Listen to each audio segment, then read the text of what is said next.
হিন্দুদের দেবতা ভোলানাথের বাহন ষাঁড়কে চারজন মুসলিম লোক জবাই করার চেষ্টা করছিল।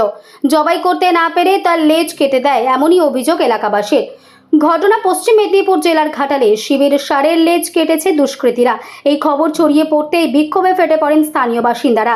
এই বিষয়ে গ্রামের সমস্ত হিন্দু সনাতনী মিটিং করার জন্য সবাইকে কাজীর হাট বল গ্রাউন্ড জমায়েত করেছিল। মিটিং করতে বাধা দেওয়া হয়, জমায়েতে ভেঙে ফেলার জন্য লাঠিচার্জ করে। এরপর গ্রামবাসীরা ক্ষিপ্ত হয়ে পুলিশের ওপর বিক্ষোভ দেখায় পুলিশকে ঘিরে। কিছুক্ষণ পর পরিস্থিতি আরও উত্তেজিত হয়ে পড়ে। নামানো হয় র্যাব।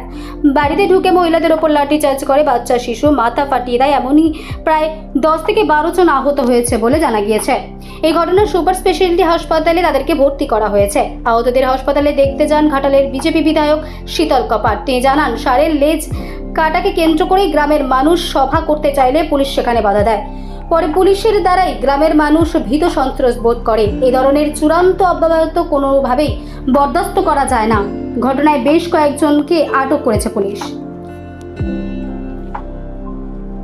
গতকাল ব্যাংরাল কাজিরহাটে শিবের বাহন অর্থাৎ ষাঁড়কে চারজন মুসলমান ভাই মিলে জবাই করার চেষ্টা করেছিল, কিন্তু জবাই না করতে পেরে তার লেজ কেটে দেয়। তাই এলাকার মানুষ উত্তাল তৈরি করে, আন্দোলন করে। আজকে বিকেলে কাজিরহাটের বল গ্রাউন্ডে বেশ কিছু হিন্দু সনাতনী ভাইদেরকে আহ্বান করা হয় এই বিষয়ে আলোচনা করার জন্য। কিছু মানুষ জমায়েত হয়েছিল।